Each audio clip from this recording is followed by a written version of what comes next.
What's up mga idol? Good day sa inyong lahat. 2026 upcoming new model na ating aabangan dito sa atin sa Pilipinas. Nice. Mga idol, marami pa pala tayong mga model from Honda Motorcycle ay wala pa din hanggang ngayon dito sa atin. At isa-isain po natin yan na possible at syempre siguradong pwede na nating masilayan. And alam ko marami na ring excited na hopefully yan ay dalhin at ilabas sa atin ng Honda Philippines Incorporated. At kung gusto nyong malaman lahat dyan, stay tuned kayo sa ating YouTube channel, Boyet Salabarria, at Facebook page. Like and follow nyo yan at subscribe sa ating YouTube mga idol para lagi kayong updated dahil lahat po ng paparating, especially ang pinaka-inaabangan ng lahat, ang latest model na Honda ADB 160. Yan nga po ang Road Sync version.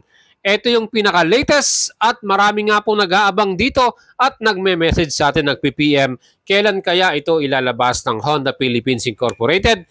Well, pagka yan po ay meron na tayong final news sa ating bubuit.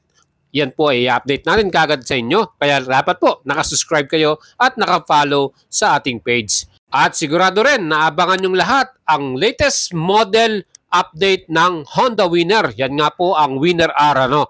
At itong pinakamagandang classic scooter from Indonesia, ang Stylo 160 na merong 160cc engine type. Aba mga idol, marami po nag-aabang dito dahil sa atin nga sa Pilipinas, ang available lamang ay Honda Giorno 125. Aba baka pwede tayong makita to next year, di ba mga idols? At ito nga ang latest din na in-update ng Honda Motors Vietnam, ang latest Honda Airblade 160 mga idol. Bagong mukha na rin ito, bagong pairings at bagong style.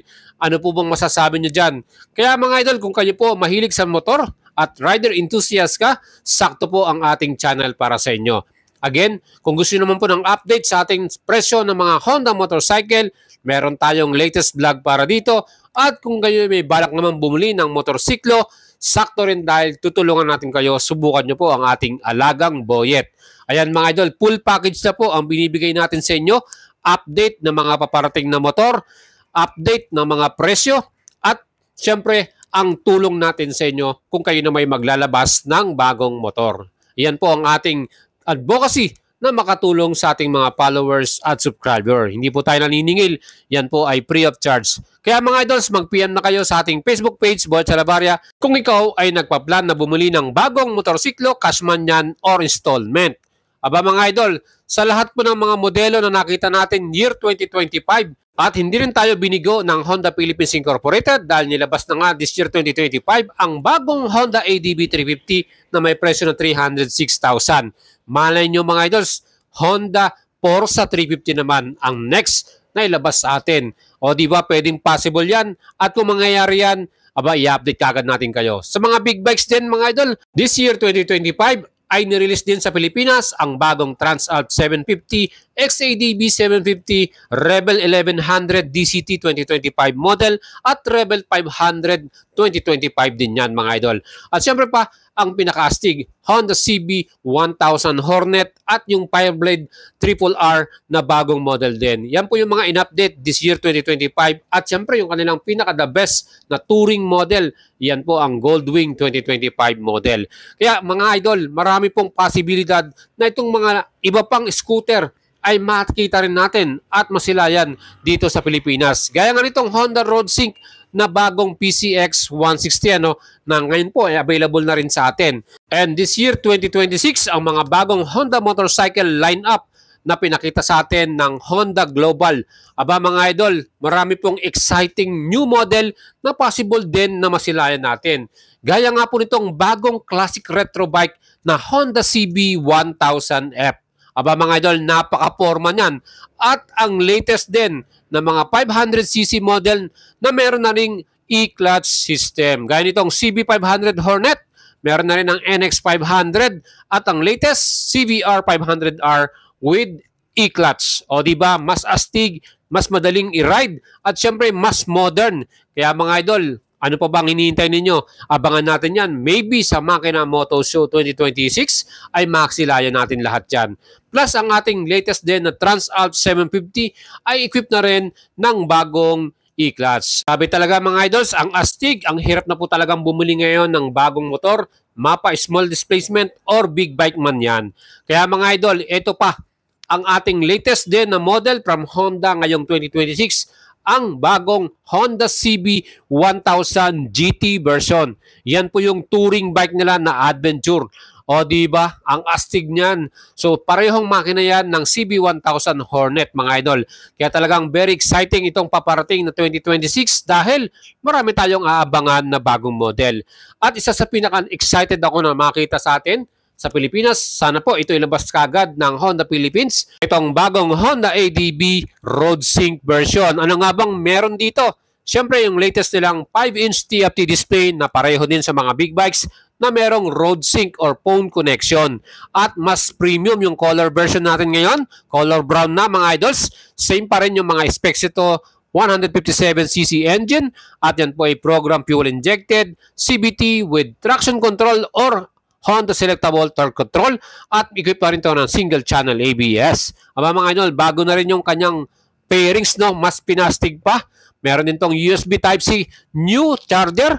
At mas pinapogi pang Honda ADB Road Sync. Aba mga idol, kayo po ba excited dito? Alam ko marami po nagtatanong sa atin at marami nagsasabi kailan daw ba ito ilalabas ng Honda Philippines. Siyempre pa, ang model na meron tayo ngayon ay year 2022 pa. So matagal-tagal na rin na meron tayong bagong ADB 160. Kaya panahon na para dalhin na rin sa atin tong bagong ADB Road Sync version. Ano? Ang kulay na available niyan, may brown, may green, at merong light brown. At syempre, napaka-astig itong bagong TFT display nito. Ang usapan naman, magkano kaya magiging presyuhan nito mga idol? Dahil ang ating old model ay merong presyo na 163,900. Sa bansang Indonesia, mababa yung kanilang rate. Pero syempre, meron pa yung shipping expenses at additional taxes pag dinala sa atin sa Pilipinas dahil imported dyan. Kaya mga idol, itong ating Road Sync version, nakikita ko lang dyan, baka mag-add lang sila ng 5,000 or either pwedeng umabot ng 170,000 plus ang magiging new price nitong ating Road Sync version. Ano masasabi nyo dyan mga idols? Kabang-abang ba ang latest model na to? And from our last video, marami nga nag-comment na sana nga daw ginawa ng dual channel anti-lock braking system ang latest na ADB 160 or ginawa rin nilang rim spoke wheels na para mas maporma at mas astig. And next model naman, nakabagong labas din sa Honda Motors Vietnam, ang latest na Honda Airblade 160. Kung titignan nyo po yung bagong mukha nito ay binago na ng Honda Motors yan. At syempre, may mga bago tayong mga makikitang features din dito. Yung new LED headlight design niya. At equip pa rin ito ng anti-lock brake system. Single channel pa rin yan sa front. At yung kanyang likuran, naka-drum brake pa rin po ito.